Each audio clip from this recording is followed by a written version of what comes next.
Hi, Dav here, and today we have a new voiceover or a new episode in the art session series, and we're doing a voiceover of this video recording I did of this sketch. In this case, I'm using like a flat marker brush tip, something. And again, I'm following the same rule, one brush for one sketch. So for this short art, well, let me just see the full time. 6 minutes. Okay, not too bad.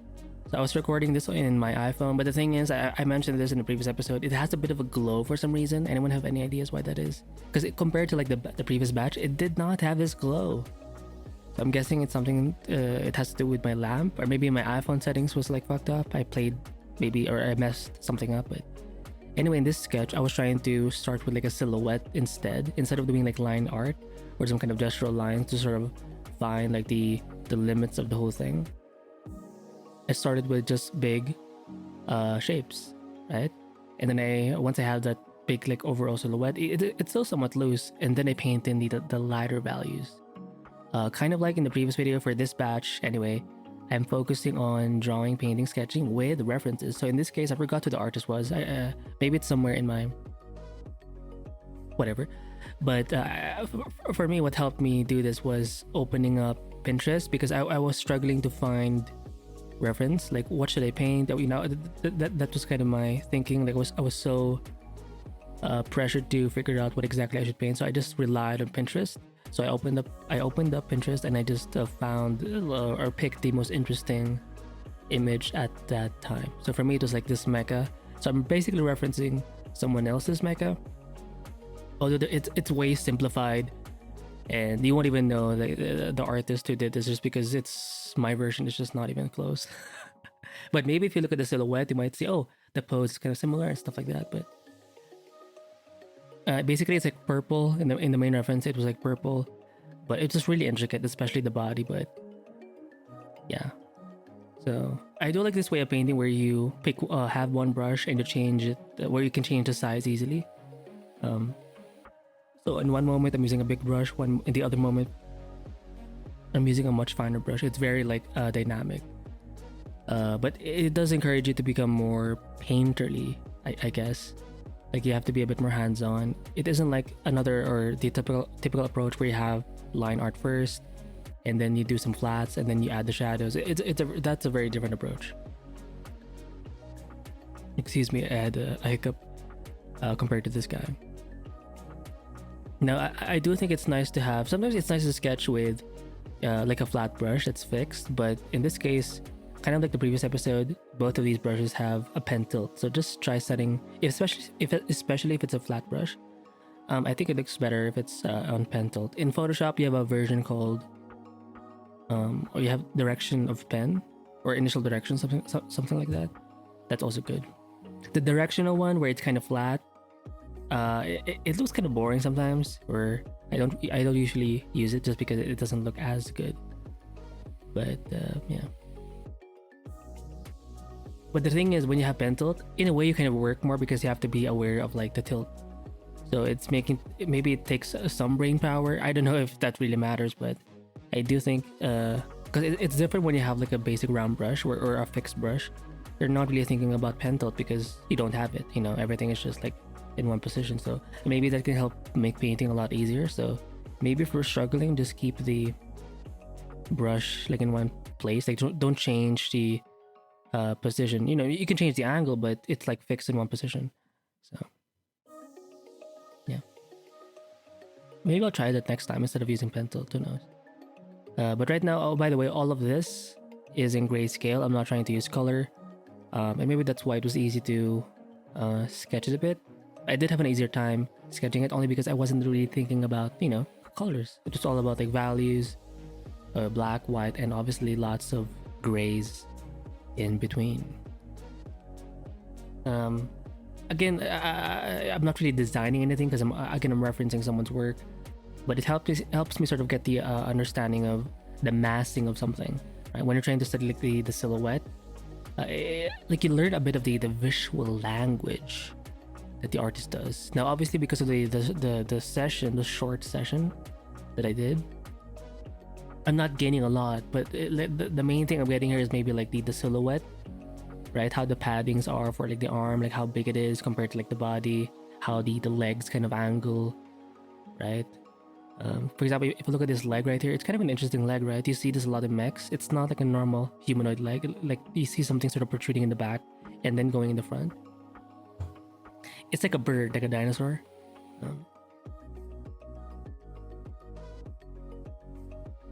And you'll see this type of thing in mechas too. Like they'll have like a large area where it's just black, like the silhouette essentially, and then they'll paint in the lighter values on top of it. So everything in black, like you don't even have to add detail, right? Just add detail in the areas in light. So it's a good sort of technique to do. What else? Yeah, not much detail whenever you're doing these types of like quick sketches. As much as I want to do the detail, at the same time, because it's just nice to see, you know, you have more information, there's more context there, but at the same time it can get boring. For those of you who are kind of sketchy or very impressionistic, maybe some of you are just not a fan of it like me. Like you're more of the expressive brushstrokes, and I'm very into like impressionism or and stuff like that. Oh, okay, it looped. So when like the moment I start adding detail, like it can be fun for maybe a few seconds, and then I just get lazy or tired. Maybe it's a thing I have to get over with, or to train myself not to run away from. But it's definitely something that I do struggle with. And it's interesting, when you paint this way, I think you learn values a lot easier, right? Because if you start with lines, I mean, yeah, you how you approach a drawing or a painting or a sketch trains you to be better at the thing. If you focus mainly on line work, you get to see lines and manipulate them a lot easier. If you get to, or if you focus, or if your approach is like values, then that's what you get good at. You get to find like the nuances, right? If you focus on like shapes, then eventually, like whenever you have reference and you break it down into shapes and you express it via shapes, that's what you're gonna, not only are you going to see more shapes whenever you have like a reference in front of you, but you're also going to express it in shapes. So it's kind of hard if you're trying to practice all sorts of things like values, shapes, line, and like you don't, because honestly for me, I don't really have a style. I don't think I have a style, like a fixed style, and it kind of makes me jealous whenever I see artists online. You look at their body of work, their feed, their portfolio, and they have like a consistent way of creating artwork. Yeah, the subject changes, sure. Well, subject in that even their subject is kind of fixed. You know, maybe it's fan art, maybe it's like creature design or whatever, but they have like a process to it, right? Like everything is sort of not totally fixed, meaning they can't be creative, but they have like a reliable style, a reliable system of illustrating things. Even their composition tends to be like it follows a certain trend, a certain pattern. I don't think I'm hardly there. I'm very far away, and maybe some of you are kind of like me, where you're interested in art, but you don't know where to start sometimes. And even if you do a lot of things, they're so freaking random.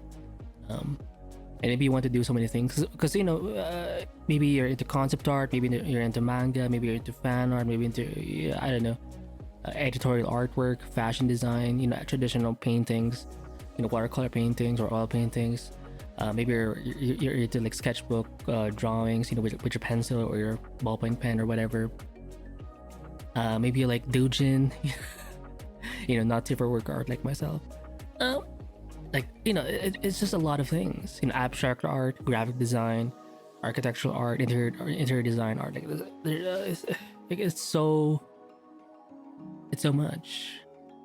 But if you want to go further, think of it this way: it's better to do something than absolutely nothing. So just draw whatever. Yes, it's gonna be random. Yes, it may suck. Most of your work is probably going to suck ass anyway. But it's better than completely doing nothing. At least you can get data, you can get information, right? Like what you tend to do, what you tend not to do. And eventually, if you make enough random work, you will realize that, oh shit, it's not totally random. You will find a pattern. You will find like an average kind of way of doing things, or subjects you typically like to do. For example, I've realized a bare minimum, even though I haven't fully figured out myself, I am quite painterly, I am quite like impressionistic, I am quite rough, I am quite sketchy. You know, that's just kind of my thing. Whether it's like line art or paintings like these, where it's more like shape or value based, I'm just a lot more direct. I also don't like using a lot of layers. I'll use some layers. You can see me do them in other in following videos, but then again, I'm not saying it's forever. Like it's like a fixed thing, but at least you know, like you have certain inclinations. At least you know there are things that may be a bit hard for you because you're just not used to it. For example, for me, using a lot of layers, maybe that's why I'm not really good at doing full illustrations, because when you're doing full painted illustrated stuff, you need to be able to organize that kind of image. So if you don't have a good layering system, if you're too direct, kind of like what I'm doing now, it's great. For example, if you look at the way I did this part over here, I just picked the background color white and then I painted on top of it. If I had something in the background, like some kind of environment, that would not work. Usually, I would need to be a bit more smart. Like I would essentially have to like erase it and make sure that the edges are clean, and this whole like mecha thing is in its own layer, you know. So yeah, the point is just keep drawing and don't worry too much. I mean, you can worry after once you've drawn, sketched, painted a lot. So that's it for this voiceover, and yeah, I'll see you in the next episode. Bye.